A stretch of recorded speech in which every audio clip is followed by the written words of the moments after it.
Hello, English learners, and welcome back to Podcast English Learning for our 38th episode. We're so glad you're here.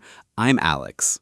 And I'm Aurora. For today's very descriptive lesson, we invite you to use your headphones. It will help you visualize the places we're about to describe and immerse yourself in the language of travel and scenery. Today, we are exploring a skill that is essential for sharing our experiences with the world: how to describe places. Whether you're telling a friend about your last vacation, describing your hometown, or writing about a place you visited, you need a rich vocabulary to paint a vivid picture with your words. That's so true.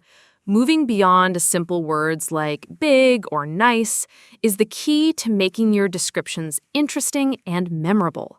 The goal is to make your listener feel like they are right there with you. In this masterclass, we will give you a complete guide to the language of description. We're going to have a conversation where we look at some old travel photos and describe the places we've been, covering both bustling cities and peaceful natural landscapes. After our conversation, we will have an extensive language takeaway section to build your descriptive vocabulary. In our strategy corner, we'll teach you how to use all 5 senses to make your descriptions come alive. And of course, we'll feature one of our amazing listeners in our comment spotlight. This is your complete guide to describing the world around you in beautiful, vivid English. Let's get started. Hey, Alex, I was just organizing some old photos on my laptop and found this one from my trip to Canada a few years ago. Take a look. Wow, Aurora, that is a stunning photograph. Where is this? The scenery is absolutely breathtaking. This is Lake Louise in Banff National Park. It was one of the most beautiful places I have ever seen. The water was this incredible, crystal-clear turquoise color, and it was surrounded by these towering, snow-capped mountains. It looks so tranquil and serene. Was it very secluded? It was, especially early in the morning. All you could hear was the sound of the birds and the gentle breeze through the pine trees. It was the perfect place to escape the hustle and bustle of daily life. It reminds me of that photo you showed me from your trip to Tokyo. The two places are like chalk and cheese. They certainly are. Tokyo was the complete opposite. It's a massive, sprawling metropolis. I was staying right in the center, and my hotel room overlooked a sea of skyscrapers and neon lights.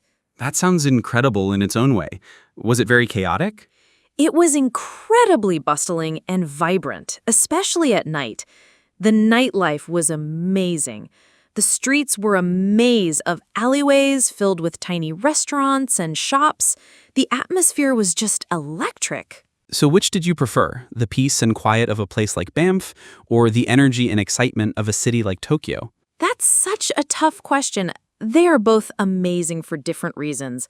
I love the vibrant energy of a big city, but sometimes I crave the tranquility of a more rural landscape. I'm the same. It makes me think about our own hometown. How would you describe it? It's not really a big metropolis, but it's not the secluded countryside either. That's true. I would describe it as a quaint and charming historic town. It has beautiful old architecture and lovely cobblestone streets in the Old Quarter. It's quite picturesque, but it can get very crowded with tourists in the summer. That's a perfect description. It's a great place to live, but for a vacation, I think I'm still dreaming of those tranquil, crystal-clear lakes. And we are back. That conversation took us on a trip around the world, from the city to the countryside. It did, and now it's time for our comment spotlight. This week we're giving a shout out to a listener named Public Speaking Pro who left a comment on our video about giving a presentation. They wrote, "I used your tip for the Q&A session. Someone asked a question I didn't know the answer to, and I said, that's an excellent question. I'll find out and get back to you. It worked perfectly. I felt so much more confident. Thank you."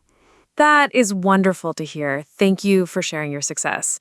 Handling a Q&A session is often the most nerve-wracking part of a presentation, and knowing that one simple phrase can give you so much confidence is exactly why we teach these practical skills. Well done. Now, let's break down all the key language from our dialogue about describing places. It's time for The language takeaway. Let's start with vocabulary for cities. An urban area is a city or town. A very large and important city is called a metropolis. We used words like bustling, vibrant, and lively to describe a city full of energy and activity. The tall, modern buildings are called skyscrapers. For older historic towns, you can use words like quaint or charming, which mean attractive because they are old-fashioned. A street made of small, rounded stones is a cobblestone street. The style of the buildings is the architecture, and the busy, noisy activity of a city is called the hustle and bustle. Now for vocabulary for nature and the countryside. An area outside of cities is rural. The natural features of an area, like mountains and lakes, are its scenery or landscape. To describe the scenery, we used some powerful adjectives. Breathtaking or picturesque means extremely beautiful. Tranquil or serene means calm and peaceful. Secluded means quiet and private, away from other people. We described mountains as towering, meaning very tall. We described a lake as crystal clear, meaning perfectly clear, like crystal. And we can describe a forest or garden as having lush greenery, meaning it is full of healthy green plants. And a general word that can be used for any place is atmosphere or vibe. This is the overall feeling or mood of a place. It can be lively, peaceful, chaotic, or historic. This vocabulary will make your descriptions come alive. Now, let's move on to our strategy corner to discuss how to make your descriptions even more powerful. The secret to a truly vivid description is to use all 5 of your senses. Don't just tell us what you see. Tell us what you hear, smell, feel, and even taste. Let's break that down. Sight is the most obvious one. What did the place look like? Use colors, shapes, and sizes. For example, the market was full of colorful spices and bright fabrics. Next is sound. What did you hear? Close your eyes and imagine the sounds of a place. For a city, it might be the constant honking of cars and the chatter of the crowds. For a forest, it might be the sound of birds singing and the wind rustling through the leaves. Then, smell. What did the place smell like? This is a very powerful sense for creating a memory. For a cafe, you could say, the rich aroma of freshly brewed coffee filled the air. For the coast, you could smell the salty sea air. Don't forget feeling or touch. What did you physically feel? This could be the temperature or a texture. I could feel the warm sun on my skin. Or we walked barefoot on the soft, cool grass. Putting it all together makes for an incredibly immersive description. Let's practice. How would you describe a busy train station using all the senses, Alex? Okay, let's try. The station was a chaos of sight and sound. I could see thousands of people rushing past and hear the loud screech of the trains and a dozen different languages being spoken. The air smelled like diesel fumes and fast food. I could feel the vibration of the trains under my feet. It was completely overwhelming. That is a fantastic and vivid description. Now let's build your fluency with some essential prepositions of place. Welcome back to Fluency Builder. To describe where things are, you need prepositions. We used some in our dialogue. The museum was opposite the park, which means it was on the other side, facing it. You can also say across from. Some other key prepositions are next to or beside. For example, the cafe is next to the post office. Or between. Our house is between the supermarket and the school. And, of course, in front of and behind. The car is parked in front of the building. The garden is behind the house. Mastering these simple prepositions is absolutely key to giving clear directions and describing any scene accurately. Now, you are ready. Let's listen to our full conversation one last time. Wow, Aurora, that is a stunning photograph. Where is this? The scenery is absolutely breathtaking. This is Lake Louise in Banff National Park. It was one of the most beautiful places I have ever seen. The water was this incredible, crystal clear turquoise color, and it was surrounded by these towering, snow-capped mountains. It looks so tranquil and serene. Was it very secluded? It was, especially early in the morning. All you could hear was the sound of the birds and the gentle breeze through the pine trees. It was the perfect place to escape the hustle and bustle of daily life. It reminds me of that photo you showed me from your trip to Tokyo. The two places are like chalk and cheese. They certainly are. Tokyo was the complete opposite. It's a massive, sprawling metropolis.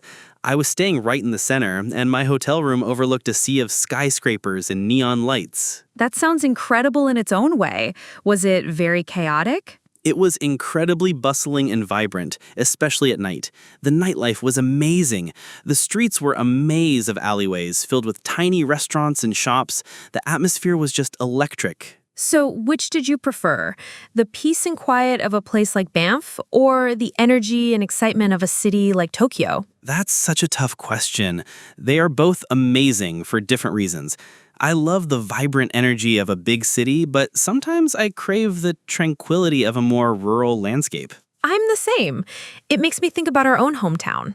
How would you describe it? It's not really a big metropolis, but it's not the secluded countryside either. That's true. I would describe it as a quaint and charming historic town. It has beautiful old architecture and lovely cobblestone streets in the old quarter.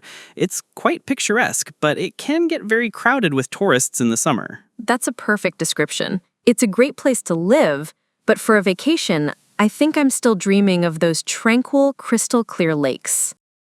And that brings us to the end of our masterclass on describing places. We covered a huge amount of descriptive vocabulary today, from words for bustling cities to serene landscapes. The key takeaway is to use your 5 senses.